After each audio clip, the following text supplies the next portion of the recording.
Olá, está no ar mais um BDF Entrevista. Hoje, numa edição especial, numa edição, para mim, uma edição muito gratificante. Vou conversar com o Luiz Fernando Filho, fundador do Ponta de Lança, que é um projeto que versa sobre política e África. Já está aqui conosco, Luiz, muito bem-vindo, uma satisfação enorme. Vou dizer aquilo que disse em off, vou dizer para você agora, eu sou muito fã do seu trabalho, sou muito fã há algum tempo das coberturas que você faz, não apenas do futebol africano, mas como você coloca a política africana no teu trabalho, como você coloca a cultura em África no seu trabalho. Te acompanho e é uma satisfação enorme poder levar ao público do Brasil de fato um pouco do teu conhecimento. Então, desde já, agradeço o teu tempo, agradeço que você empreste aqui pra gente teu conhecimento, viu, Luiz? Cara, primeiramente, muito obrigado pelos elogios. Falei no off também que eu sempre fico tímido e um pouco sem reação sobre esses elogios, mas eu acho que também é uma luta coletiva, né, cara? Uma luta coletiva, não é só minha, uma luta coletiva de quem veio antes também, da galera que tá no ponta de lança, né? Marcos Carvalho, César Augusto Chidozi, Márcio Paulo, Camila Zambo, Karen Pacheco, Guilherme Paranhos, e com certeza eu vou esquecer mais de alguém, de tantas pessoas brilhantes, né, que também fazem acontecer essa cobertura sobre futebol e política no continente africano. E vamos para mais uma Copa do Mundo, né? 2026. Eu comecei em 2022, o hypezinho assim no meu trabalho, individualmente falando, foi em 2022, com Marrocos, semifinalista da Copa do Mundo, a primeira seleção africana a chegar a uma semifinal de Copa do Mundo na história do futebol masculino. E agora vamos para 2026, tendo o prazer aqui de ser entrevistado por vocês. Legal. Luiz, quero começar justamente a gente falando um pouquinho. Quem acompanha o teu trabalho sabe da cobertura que você fez da Copa Africana de Nações, da cobertura que você fez das eliminatórias para a Copa, das eliminatórias africanas para a Copa, do trabalho diário, semanal que vocês fazem ali no Ponta de Lança, também no antigo canal no Bamba, né? No Mamba. É, e aí eu queria saber, no começo desse ano me chamou a atenção que você publicou e fixou numa rede social tua uma mensagem dizendo que, olha, neste ano eu quero me fixar como um comentarista em algum canal, em algum projeto, como comentarista de futebol. Preciso me fixar num projeto, ter um contrato. Por quê, Luiz? Eu sei que algumas respostas passam por questões óbvias, né? Mas é sempre importante ouvir a tua formulação sobre isso. Por que você acha que alguém com o teu histórico, com a tua carga de conhecimento, com o repertório que você tem sobre futebol, e futebol ele é universal. Então, se o Luiz comenta a Copa Africana de Nações, o Luiz pode comentar a UEFA League, o Luiz pode comentar a Comembol, o Luiz é um comentarista de futebol. Mas eu queria ouvir a tua formulação sobre isso. Até hoje, estamos gravando, é importante dizer isso para a nossa audiência, né? Estamos gravando no dia 10 de junho, às vésperas da abertura da Copa. Esse teu post está fixado desde o dia 3 de janeiro. Por que até hoje, Luiz, você não conseguiu um contrato fixo numa emissora ou num projeto de futebol? Cara, essa é uma ótima pergunta. Olha, uma ótima pergunta. E não vou mentir também que essa é uma reflexão que eu tenho feito há um bom tempo com amigos, tenho feito uma reflexão sobre o mercado. E a resposta é: não sei, definitivamente. Ou talvez eu saiba e talvez o mercado talvez não entenda, talvez totalmente, o nível de representação que tem o meu trabalho e de pessoas parecidas comigo, né? Porque eu acredito que de fato eu tive boas e ótimas experiências, né, comentando as eliminatórias africanas desde o começo, lá em 2023, que foi quando eu comecei como comentarista mesmo, né? E comentei a Copa Africana de Nações, a final, né? A polêmica final da Copa Africana de Nações entre Senegal e Marrocos, mas eu ainda questiono muito, eu sou uma pessoa que questiona muito o mercado, né? Eu converso muito sobre mercado, eu acho que a gente está num momento muito importante, né, de pessoas não brancas, digamos assim, especialmente pessoas negras, tendo mais acesso ao mercado de comunicação, mas eu ainda acho que do ponto de vista de plano de carreira, do ponto de vista de jornalista, seja um homem negro ou uma mulher negra, dando um exemplo aqui, né? Eu acho que são poucos ainda que têm a possibilidade de tratar o jornalismo, aí eu vou trazer para o comentário esportivo de uma forma mais bem estruturada financeiramente, né? Porque ao mesmo tempo que o mercado ele se abre do ponto de vista de novos canais, novos streams e tal, não significa necessariamente que a maioria do pessoal está vivendo apenas disso, né? Até pela questão mesmo de freelas, como o mercado funciona e tal. Então, ao mesmo tempo que eu fico muito feliz que muitas pessoas parecidas comigo estão tendo mais oportunidade, sendo comentarista, sendo narrador, narradora, ao mesmo tempo eu não vejo todo mundo ou poucas dessas pessoas de fato sendo contratadas por empresas, do ponto de vista de ter um plano de carreira, ter um bom salário, ter boas condições de trabalho, né? Porque eu sou uma pessoa que trabalha como freela, né?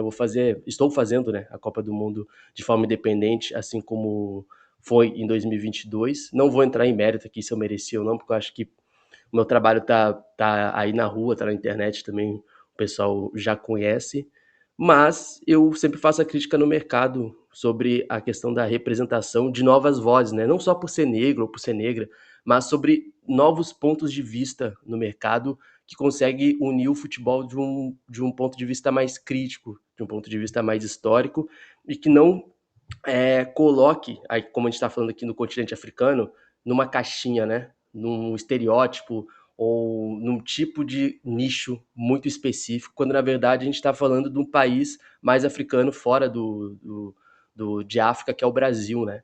Eu acho que esse é um ponto de vista que deveria ser levado também para a Copa do Mundo, mas para os meios de comunicação no geral também. Legal. Ô Luiz, queria repercutir contigo. Você está acompanhando a chegada das seleções aos Estados Unidos. Nós tivemos é, no, no- na- importante, vou repetir, nós estamos gravando no dia 10 de junho, né? Então, estamos ainda acompanhando a chegada de algumas delegações. E nós vimos a chegada do árbitro somali, que foi vetada a sua entrada nos Estados Unidos. A seleção de Senegal passou por uma revista constrangedora. Um jogador do Iraque passou 7 horas sendo interrogado pelas forças de segurança dos Estados Unidos. Como você tem visto, Luiz, não seria de praxe, não seria elegante da parte dos organizadores e dos países sedes, em especial dos Estados Unidos, que as entradas das delegações, dos árbitros, fosse franqueada e pré-acordada? Como você tem visto a recepção às delegações, em especial árabes e africanas, né, que são as que estão, neste momento, sofrendo com os serviços de imigração nos Estados Unidos? Cara, eu acho que a gente está falando de uma Copa do Mundo, especialmente de uma pré-Copa do Mundo, né? E vai ser durante a Copa do Mundo, para a galera que já está assistindo também, né? As polêmicas envolvendo a questão de países, seleções africanas, algumas exceções. Eu acho que o caso do Omar é um caso bem específico que não tem como você não aliar futebol com política. Porque a gente está falando de um cara que ficou de 11 a 15 horas sendo interrogado, né, pelo governo dos Estados Unidos, simplesmente porque ele é da Somália. Somália, se você der uma olhada, tem tensões com os Estados Unidos por causa do grupo Al-Shabaab, né, que é um grupo terrorista que domina a Somália, e, infelizmente, e que dá muita dor de cabeça para o governo da Somália, né, para os governos da Somália, em Mogadishu, que é a capital. E ele foi basicamente interrogado com basicamente com uma incriminação dos órgãos interrogatórios, dizendo que ele tinha ligação com membros terroristas do grupo Al-Shabaab, o que não foi comprovado em nenhum momento. Então, a gente está falando de uma acusação muito grave de um árbitro do futebol que basicamente está dentro daquele estereótipo que países do Ocidente colocam sobre vários países africanos, especialmente quem eles detectam como inimigo, né? O próprio Donald Trump falou que há um tempo atrás que a Somália é um país de quarto mundo. E aí o Omar, que na minha visão, tá, tecnicamente falando, é o melhor árbitro da África nesse momento, é impedido de entrar nos Estados Unidos para apitar a Copa do Mundo, mesmo tendo o visto diplomático, mesmo tendo, em tese, todos os meandros ali diplomáticos para entrar no país sem nenhum problema. Então, veja, quem está falando sobre futebol e política não sou eu, é o governo dos Estados Unidos. Então, assim, não tem como a gente não aliar a questão do futebol com a política nesse caso e em outros casos, quando a gente está falando de tratamento dos Estados Unidos, como a gente está falando aqui, mas normalmente, historicamente, do Ocidente, com países africanos ou com países fora do dito Ocidente, né? Então, o caso do Omar é um caso bem sintomático, né, dessa relação e desse estereótipo de algumas regiões do continente africano, do continente asiático, do Oriente Médio, que são ditos inimigos diplomáticos dos Estados Unidos e que de uma forma ou outra, essas pessoas que não têm nada a ver com a questão política desses países, dessas relações, estão sofrendo retaliações. E numa Copa do Mundo, que a gente teoricamente fala que deveria ser uma Copa do Mundo, um torneio de harmonia entre todos os países, a gente está vendo que, de fato, de harmonia não tem nada nessa Copa do Mundo, pelo menos a de 2026. Luiz, você costuma falar nos teus vídeos, no podcast, repetiu agora, do quanto política e futebol têm uma relação intrínseca, né? É muito difícil falar de um e não falar do outro em África. O que você acha? Eu queria que você agora desse um panorama para quem nos escuta na rádio, para quem nos assiste. O que você acha que a audiência de futebol pode esperar das seleções africanas nessa Copa do Mundo? É possível, por exemplo, que tenhamos manifestações políticas de jogadores africanos na Copa do Mundo? Bem possível, bem possível. Eu acho que o mais provável é da República Democrática do Congo, né? A gente está falando de um país que está vivendo um conflito civil no leste do país, né? Uma briga por recursos minerais, né? Que envolve até Ruanda. Tem uma questão do M23, que é um grupo rebelde, que Ruanda nega o tempo todo, que não tem nada a ver com a questão de Ruanda, e que vai para a gente falar dessa questão do leste do Congo, a gente tem que ir lá no genocídio de Ruanda, tem toda uma questão identitária também do M23, o grupo rebelde ali e paramilitar também no leste do Congo, que está ali nessa região onde é muito rica em recursos minerais, né, como cobalto, e cobalto é, por exemplo, que faz a gente ter os eletrônicos aqui que a gente está falando, um celular, um telefone. Então a gente está falando da República Democrática do Congo tendo um dos solos mais ricos do mundo e historicamente sendo explorado, né, pelo Ocidente. E quando eu falo Ocidente é muito interessante, porque a gente está falando de muitas vezes guerras e conflitos civis que acontecem no continente africano, mas que tem o apoio do Ocidente. A gente está vendo um conflito no Sudão, que até agora está acontecendo, e com um apoio maciço de países fora de África, apoiando ou o grupo militar, o exército militar do Sudão, ou o grupo paramilitar que está do outro lado também. E no Congo não é diferente, né? Se lá tem muito recurso mineral, o mundo está olhando para aquilo, certamente o Ocidente também, a mão invisível do Ocidente está sempre presente no continente africano.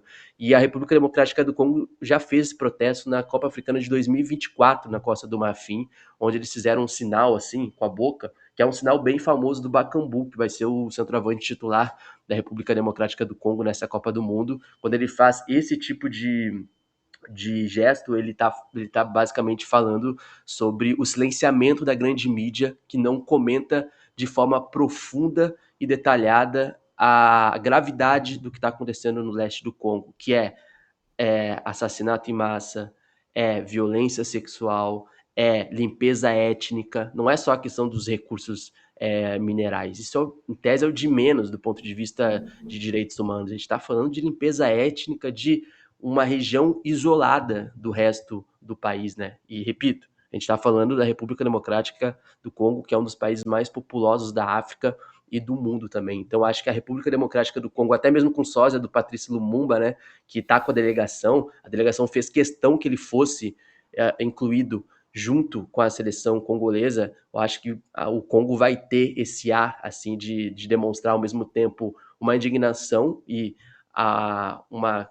fazendo uma propaganda do que está acontecendo e que o mundo precisa olhar para o país, e ao mesmo tempo na imagem do Lumumba, que é a imagem do primeiro grande ministro do país, o pai da independência do país, e que foi assassinado por forças belgas.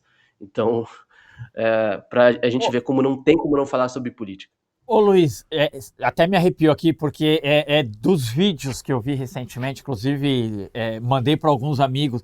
Eu vou pedir para você explicar para nossa audiência o sósia do Patrício Lumumba, o que que é, porque é absolutamente fantástico o que ele faz. Eu não sabia que ele estava com a delegação do Congo. Eu não tinha ideia que eles tinham levado. Então vou pedir para você, por favor, explicar para nossa audiência o que que se tornou essa figura em África.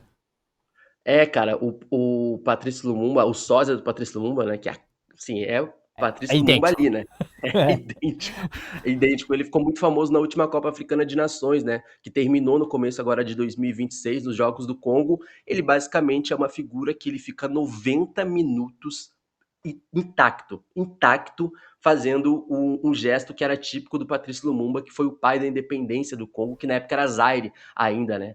E, cara, durante os jogos, repito, ele fica 90 minutos intacto. Ele não tem, tipo, um gesto além da. Ele parece uma estátua de cera, assim, mas não, é um Eu ser tenho humano. muita curiosidade para saber se em algum. Porque eu vejo flashes. Eu tenho muita curiosidade para saber se em algum momento ele bebe água, ele desce daquele Não, não palanquinho. bebe. É Cara, 90 minutos assim, cara. E eu descobri uma outra coisa, cara, que depois quando ele voltou pro Congo, tem uma espécie de associação de sósias do Lumumba. Eu achei absurdamente genial. E não é só por ser só. Aí é que tá. Não é só os caras que são sósias do Lumumba. Eles têm uma associação de preservação e de memória das ideias do Patrício Lumumba. Tipo, é uma associação política. Não é só, tipo, só como a gente tem aqui no Brasil, sósias do Gabigol, sósias não sei de quê. Não, não, não. É uma associação de preservação de memória de Patrício Lumumba no Congo. E tem vários sósias do Lumumba lá. Eu acho genial. cara, história maravilhosa. Agora, nós estamos acostumados a ver, Luiz, a grande mídia cobrir, principalmente a mídia que cobre mais esportes, né? Cobrir grandes craques africanos, mas inúmeros. Só que muitas vezes nós perdemos nessa cobertura, fala-se muito do CPF, né, da persona, do indivíduo, mas não fala da origem, não fala do país em que ele nasceu. O que, que o brasileiro acaba perdendo quando nós não observamos a origem desses jogadores, os campeonatos que eles disputam? É isso, Mohamed Salah. O Salah era do Al-Ahly? Não, o Salah jogou num clube bem menor assim do Egito. Ele saiu de lá, nem chegou a jogar nos grandes do Egito. E o que que o brasileiro perde quando não acompanha as ligas africanas, quando não acompanha o campeonato continental, e ele fica apenas porque o brasileiro é muito fã, e principalmente essa geração Champions League, né? Que Uhum. tanto mal fez para alguns aspectos culturais aqui do Brasil, mas que nos apresenta, é possível nos apresentar, porque o futebol europeu acabou se tornando ali um lugar de encontro de muitas culturas, né? Então, somos apresentados diariamente a jogadores de países que não conhecemos. Alguns desses ídolos das novas gerações brasileiras são africanos. Hakimi, Salah. O que o brasileiro perde ao não acompanhar essas seleções, ao não acompanhar esses campeonatos nacionais em África, Luiz? Cara, eu acho que pede também uma questão de uma sensibilidade maior sobre o talento que é universal, né? Eu acho que a gente, obviamente, aqui no Brasil, como a gente consome muito essa cultura ou norte-americana ou europeia, do ponto de vista de consumo mesmo, não só do futebol, eu acho que a gente acaba moldando muito a nossa mentalidade e a nossa percepção mesmo do que é talento, do que são as configurações culturais e tal. A gente tá tendo uma Copa do Mundo, por exemplo, aonde a gente vai ter a África do Sul, que já estreou, né, durante contra o México, que quase 100% do elenco é feito na África do Sul. Tipo, a maioria dos jogadores ou são do Mamelodi Sundowns, que é o atual campeão africano, que jogou contra o Fluminense no Super Mundial de Clubes e está confirmado no Mundial de Clubes no final do ano já, e do Orlando Pirates, que acabou de ser campeão sul-africano também. É basicamente a base da África do Sul que está na Copa do Mundo em 2026. Ao contrário de outras seleções, né, e é comum também, né, grande parte estão jogando já na Europa, a África do Sul é uma seleção extremamente doméstica. E se você acompanha pelo menos um jogo no Mamelodi Sundowns, do Orlando Pirates, nas ligas sul-africanas ou na CAF Champions League, você percebe que tem muito talento. E não há dúvidas de que qualquer pessoa que estuda, seja dentro do futebol, analisando, comentando, você não é novidade entender que o futuro do futebol está na África. Isso aí já é um fato consumado. É só esperar acontecer quando. Não é nem sobre quando uma seleção africana vai ser campeã do mundo, que estamos cada vez mais perto. Mas o talento bruto está no continente africano, nos países africanos.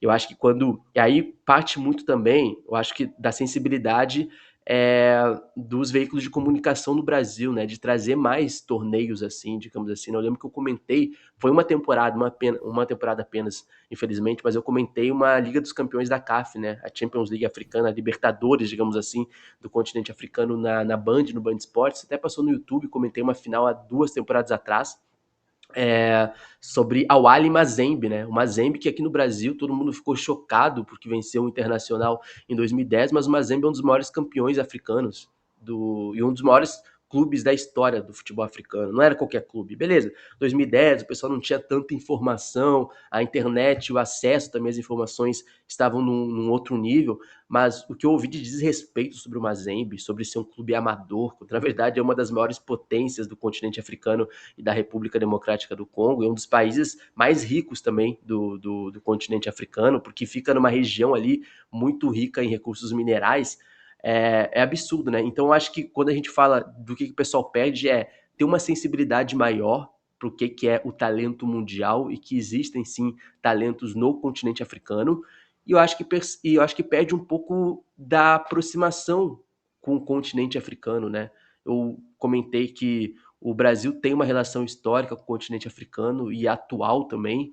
Então, eu acho que mais do que as relações históricas que a gente tem com o continente africano, eu acho que falta ao brasileiro, e não estou culpando o brasileiro, mas aí eu acho que é um movimento coletivo de entender melhor o que é a África contemporânea. Eu acho que ainda nós estamos muito apegado a um continente africano do ponto de vista histórico, que é sempre importante nós estarmos apegados a ele para entender o passado, para poder construir algo ali na frente, no futuro. Mas mais do que nunca é importante a gente se atentar às questões da África contemporânea, que muitas vezes não vai agradar todo mundo, quem talvez romantize um pouco mais o continente africano, mas é importante a gente entender a África contemporânea, seja no futebol e na geopolítica, porque, repito, não tem, cara. Olha, às vezes eu até queria falar menos, mas não tem como futebol na África ficar separado da política, porque lá se uma seleção vai bem, muito possivelmente essa seleção indo bem na Copa do Mundo vai fazer com que um governo lá se mantenha por mais 10 anos, 4 anos, 5 anos. O futebol realmente muda a vida das pessoas no continente africano e muda até os rumos da política, de governos e de regimes também. Ô, Luiz, isso é muito comum, né, cara? Porque a ditadura militar usou a seleção brasileira em 1970, a ditadura militar argentina usou a seleção argentina em 1978, a FIFA usa politicamente as confederações e as seleções o tempo inteiro. A FIFA faz política com as sedes. Bom, nós teremos em 2030 Marrocos, inclusive será a primeira sede africana da Copa do Mundo, né? Em 2030 teremos 6 sedes. A FIFA expandir para 48 seleções a Copa do Mundo embora eu acho que tecnicamente, esportivamente, vai nos divertir muito mais a Copa do Mundo. Vai ser muito gostoso ver algumas seleções como Curaçao, que nunca jogaram a Copa, aparecerem. Mas é política, é política. A FIFA expandindo seus tentáculos pelo mundo, colocando as suas mãos em outras federações onde ela não alcançava. Eu queria falar contigo, você abriu algumas possibilidades de conversa para a gente aqui, Luiz, e esse uso das seleções como ferramenta política para a manutenção do poder, o quanto ele ainda é comum em África? Cara, muito ainda. Até porque, assim, a gente tá no contexto de novas formas, novos governos, né? Especialmente os governos militares no Sahel, né? Mali, Burkina Faso. Há um descontentamento dessa juventude africana com a velha política, que ainda é muito comum. Ou seja, aquelas grandes famílias que ficam 30, 40 anos no regime em países africanos. Camarões até hoje. Aquele Camarões de Roger Millar que o Paul Biá, o presidente de Camarões na época, meio que falou assim, pô, O cara tirou o Roger Milá da aposentadoria pro cara jogar uma Copa do Mundo em 90. O Roger Milá vai lá, faz a dancinha, leva Camarões para as quartas de final e é uma campanha histórica que influencia muito aqui a nossa imagem, eu acho, né? Quem pôde assistir, para quem ainda viu depois, a nossa primeira grande imagem de impacto de uma seleção africana numa Copa do Mundo e como ela ressoou aqui no Brasil a dancinha do Roger Milá. Bem, o mesmo presidente daquela época é o que está ainda presidente de Camarões, entendeu? E a ideia é que se estiver vivo até lá vai ficar até quase 100 anos presidindo a seleção, o país de Camarões. Então esse é um dos exemplos de famílias de regimes que estão há muito tempo no continente africano e que, no caso de Camarões, que não vai à Copa do Mundo, infelizmente, é uma seleção que historicamente tem interferência do governo até para decidir técnico, né? E tem tido até nos últimos anos também.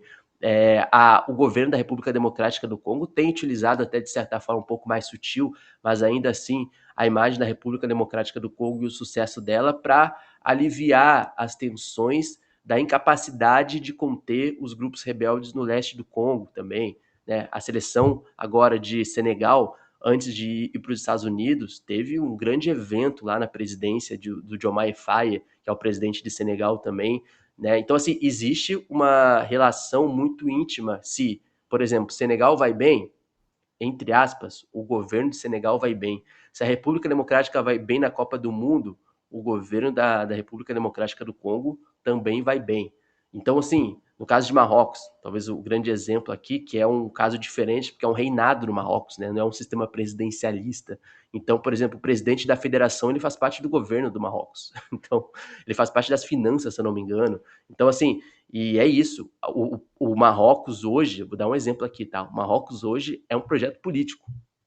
É um projeto político mirando imagem positiva do governo e do reinado de Marrocos para o Ocidente, porque é um país que tem muitas relações com o Ocidente também, e não é à toa que fechou esse acordo para estar junto com a Espanha e com Portugal para a Copa do Mundo 2030, que são países ali, né, fronteiriços e tal, especialmente Marrocos e Espanha, mas isso faz parte de um conchave de um acordo também entre esses países fora do futebol, né? Então, quando a gente está falando de futebol africano, da legitimação das seleções africanas, tem um envolvimento também, historicamente, dos governos. E para concluir, se a gente pegar até mesmo o Zaire, né, que era o antigo Zaire, aquele lá na década de 70, se não me engano, 82, não lembro agora exatamente o ano, que o Brasil acaba goleando o Zaire, né? Aquele Zaire era um Zaire recém-campeão africano, que agora, né, é a República Democrática do Congo, né, a atual República Democrática do Congo, e tinha o Mobutu Sese Seko, que era um ditador, né, do Congo, que depois daquela goleada, ele simplesmente, quando os jogadores chegaram no país, ele basicamente humilhou todo mundo lá, assim, tipo assim, vocês foram mal e envergonharam o meu governo. Então é esse o nível de situação que envolve o futebol africano historicamente e até hoje nessa questão histórica. Dificilmente você vai ver uma seleção comemorando uma vaga para uma Copa do Mundo ou fazendo uma grande campanha para uma Copa Africana de Nações e você não vê a imagem, por exemplo, de algum presidente lá no meio dos jogadores antes ou depois ou durante também. Então é muito intrínseco algumas seleções africanas, dependendo da região, fazendo parte desse projeto político de uma imagem mais positiva ou não desses países para o mundo do futebol, mas para o mundo geopolítico também. Legal, Luiz. Eu fico. Cara, tem algum. Você falou da final do Continental de Clubes. Foi um clube do Marrocos, né? Que fez a final com o O Mamelodi, Aspar. não? Asfar, É, isso, Asfar. E eu me recordo. Bom, primeiro, a minha primeira memória de Copa do Mundo, vou entregar um pouco a idade aqui, mas eu era bem molequinho, é justamente a dança do Roger Milá, no gol contra a perfeito. Argentina em 1990. É maravilhoso, eu me lembro, minha casa. Acho que era jogo de abertura da Copa, salvo engano, É, e a gente torcendo contra a Argentina ali, aquela coisa bem brasileira, né? Família brasileira junto. E o Roger Milá faz aquele gol e dança. Eu tenho uma memória, minha primeira memória de clube africano é o Raja Casablanca jogando o Mundial. O Raja Casablanca, gente, quem não. Tem uma torcida absoluta. Se você acha que as torcidas brasileiras fazem um espetáculo nos estádios, vejam o que faz a torcida do Raja Casablanca. absolutamente fantástico a torcida do Raja Casablanca. E ela é a minha primeira memória de clubes, não sou corintiano, estava mais uma vez torcendo Eu ia contra. perguntar, achei que Não, você fosse estava mais corintiano. uma vez torcendo contra, então eu estava mais uma vez apoiando uma equipe O africana continente contra um africano. rival. E o Raja Casablanca perde pro Corinthians com um gol roubado do Fábio Luciano, diga-se de passagem, viu, Luiz? É verdade. Não foi gol, a bola bate fora da linha, não bate dentro do gol, bate fora. O Corinthians classifica por causa daquele gol. Senão seria o Raja Casablanca nas quartas de final do Mundial de Clubes em 2000. Mas, pensando, você lembrou aqui do Mazembe, tem o Al-Ahly, que é uma potência, né, em África. Tem uma Melody que você falou que talvez o principal clube da África do Sul. Se eu não estiver equivocado, você me corrija. Mas, para além dessas forças nos seus países, sempre houve uma dificuldade das seleções africanas em prevalecerem em Copa do Mundo. Me parece, o que temos visto em amistosos, o que vimos na última Copa do Mundo, e a expectativa que se cria em relação a Senegal, Marrocos e talvez Congo nessa Copa, me parece que há um fortalecimento das seleções africanas. E aí, por muito tempo, houve uma visão ocidental de que, olha, são grandes jogadores, eles são muito fortes, mas taticamente eles não são inteligentes. E hoje, o que nós vemos, Luiz, são grandes jogadores africanos jogando pelas seleções africanas. E nós temos o caso de grandes jogadores de origem africana que não nasceram em África, nasceram em países europeus. Vou dar um exemplo aqui do Doué, Cédric Doué, da Costa do Marfim, que fez o gol, agora inclusive o 2-1 em cima da França. Gente, ele chuta a bandeira da França, o irmão no banco, é uma cena, aquilo ali é fabuloso. Ele tem um irmão gêmeo que também nasceu na França, mas que joga na França. Um irmão gêmeo não, ele tem um irmão que também nasceu na França, mas que joga na França. E ele optou por jogar em Costa do Marfim. Que trabalho tem sido feito em África, Luiz, para que esses jogadores optem pelas seleções africanas, optem por ficar no futebol africano? Cara, eu achei isso um processo muito interessante e muito atual. Não que fosse necessariamente, não tivesse acontecido antes, né? Mas normalmente a gente tinha um contexto em que jogadores escolhiam representar as seleções africanas depois dos 30 anos, ou quase com 30 anos, depois de não ter a oportunidade de jogar numa seleção europeia de ponta, digamos assim. Mas eu acho que nos últimos anos, nos últimos 5, 6 anos, digamos, nos últimos 6 anos, digamos assim, existe um movimento mais organizado de federações africanas mapeando talentos, né, de filhos de marroquinos, filhos de senegaleses, enfim, filhos de marfinenses, na Europa e nas suas diásporas, né? Para quem não sabe o que diáspora é basicamente esse contexto de pessoas de segunda, terceira geração, né, que tem um pai, uma mãe, ou um pai e mãe que nasceram no continente africano, foram buscar uma vida melhor em algum país europeu, por exemplo, e esses filhos nascem e se desenvolvem nesses países, né? Especialmente na França, Bélgica, por exemplo. E eu acho que existe um despertar de consciência dessa nova geração da juventude africana sobre a questão de pertencimento e sobre a questão de também honrar, escolher uma seleção africana também em homenagem a um pai ou uma mãe também, né? Porque a gente está falando de pessoas, por exemplo, que nasceram na França e que são franceses. E dentro de casa tem a cultura desses países africanos ali, ou na religião, na culinária, nos costumes. Então ele não deixa de ser necessariamente de ter a identidade dele ali preservada, a identidade africana dele preservada, porque ele nasce na França, mas a família, o entorno dele ali são, né, de famílias africanas e de costumes. E eu acho que quando a gente vê o Guela Doué, né, que é o irmão mais velho que fez gol contra a França, ele escolhe representar a Costa do Marfim por causa do pai dele, que é marfinense. Então, ele escolhe representar a Costa do Marfim, mas vale ressaltar que a Federação da Costa do Marfim ofereceu a ele um projeto, um plano para ele na seleção, e aí ele aceitou. Ou seja, tem um trabalho muito interessante, muito organizado das federações africanas para convencer esses jogadores a representar as seleções africanas, porque não basta apenas uma federação africana chegar e falar, não, vem aqui e joga por nós porque você tem origens na Costa do Marfim, vem aqui jogar por amor. A gente tem que desromantizar um pouco essa ideia e entender que qualquer jogador profissional quer ter condições de trabalho e um plano de carreira. Tá, beleza, eu vou jogar, vai ser muito maneiro jogar pela seleção de Senegal, mas qual vai ser a minha participação e o meu contexto nesse projeto? O que eu posso ambicionar?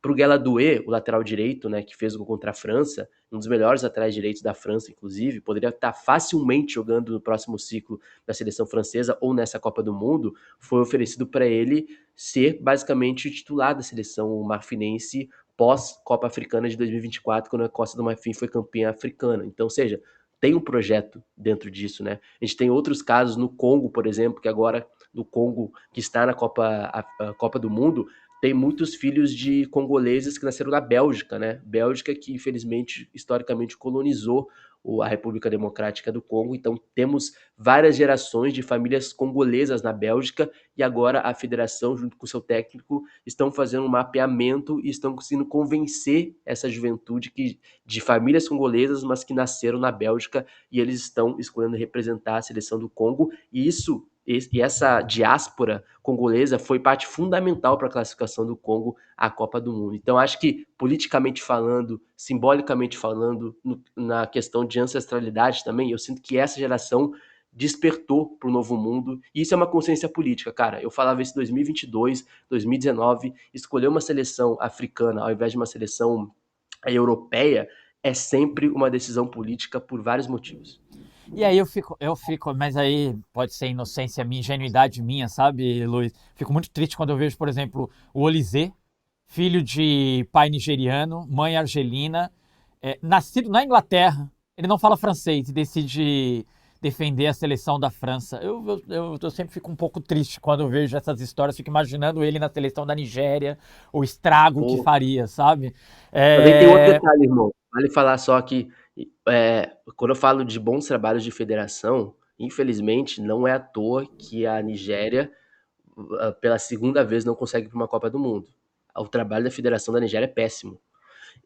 A Nigéria tem uma das maiores diásporas na Inglaterra, no Reino Unido, que poderia simplesmente ir atrás de jogadores como o Olise, não vai porque não tem projeto. E aí tem muito disso também, e por isso que a Nigéria não está na Copa do Mundo, infelizmente, mas espero que volte em 2030, porque Copa do Mundo sem Nigéria a gente perde muito, né? temos memórias afetivas de Canu Exato. bailando na Copa do Mundo, DJ Okocha. Então, poxa, cadê a Nigéria? Os uniformes mais lindos da Copa são sempre os da Exato. Nigéria. Ô Luiz, eu tô indo pro final, tenho 5 minutos. Eu queria ficar 2 horas falando com você aqui. Então, eu vou te fazer 2 perguntas, vou pedir para você me ajudar. Tá? A primeira, eu tenho um certo fascínio pela figura do. Eu acho que ele talvez seja um pouco a simbiose de tudo que a gente tem conversado aqui. Eu tenho um certo fascínio, uma curiosidade e não um conhecimento sobre a figura do George Weah, primeiro bola de ouro de África, em 1995, o melhor jogador do mundo naquela temporada. É uma temporada que nós temos Rulli Gullit, nós temos Romário, Van Basten ainda em atividade, Stoichkov, Raj. Então, uma grande temporada do futebol, e o melhor jogador do mundo foi eleito George Weah, da Libéria. E ele se torna presidente da Libéria. Então é um jogador de futebol que passa a presidir um país. Queria que você falasse um pouco pra gente sobre essa figura e o que foi a presidência de George Weah. Cara, o George Weah, a figura dele é uma história bem atípica no futebol, né? Porque ele já vai Muito. para a Europa, já acho que depois dos 23 anos. Quem encontra ele é o Arsène Wenger, né? Que sempre foi um cara muito. Na Europa, eu acho que foi o cara assim que mais captou talentos jovens, né? Especialmente na época do Mônaco. O Arsène Wenger, que foi o antigo técnico do Arsenal, na época do Mônaco, ouviu falar dele, né? De um cara que estava jogando muita bola lá no continente africano, chama esse cara para fazer o teste e ele começa a se desenvolver no Mônaco, na França, e depois vai para o Milan, né? E ele é um cara que faz ótimas temporadas, mas o auge dele, digamos assim, é curto, mas muito singular, né? E a gente está falando de uma seleção da Libéria que, na década de 90, vivia uma guerra civil. A seleção da Libéria nem estava em atividade. E mesmo assim, esse cara sucumbiu de um país com condições muito difíceis de alguém prosperar, ainda mais numa guerra civil da década de 90, vai para a Europa por causa do seu talento, chega no Milan e vira a melhor do mundo. E até hoje é o único jogador africano na história a conseguir uma bola de ouro, né? E assim, a história do EA, para mim, é uma história cinematográfica que até deveria virar um filme, um documentário, porque é uma história muito improvável, assim, de um cara da Libéria, que não tem tradição quase nenhuma no futebol africano, espero que um dia tenha, mas que dificilmente até consegue vaga para a Copa Africana de Nações, já cai nas eliminatórias, e de lá, né, um cara sai para virar o melhor do mundo, assim, é uma história interessante. Aí ele vira presidente da Libéria, né, ficou um mandato, se eu não me engano, aí depois ele acaba perdendo agora as últimas eleições para a Libéria, mas é um cara muito amado assim no continente africano e até mesmo, obviamente, na Libéria, porque por um bom tempo, no século XXI, ele basicamente bancava financeiramente toda a seleção da Libéria para ter condições de jogar eliminatórias para a Copa Africana, para jogar amistosos, porque a Federação da Libéria, sem caixa, sem nenhuma estrutura, o George Weah tirava dinheiro do bolso e bancava hospedagem, bancava material, equipamento para que os seus companheiros pudessem jogar ao lado dele na seleção da Libéria. Acho que isso pouca gente sabe, porque não é à toa que depois ele vira presidente da Libéria, né? A importância e a representatividade que ele teve na luta pelo futebol liberiano também. Ô Luiz, ó, eu tenho que encerrar. Então, eu vou te pedir, vai ser bem jogo rápido. Eu pergunto e você responde, pode ser? Fechou. Final da Copa do Mundo e quem é o campeão?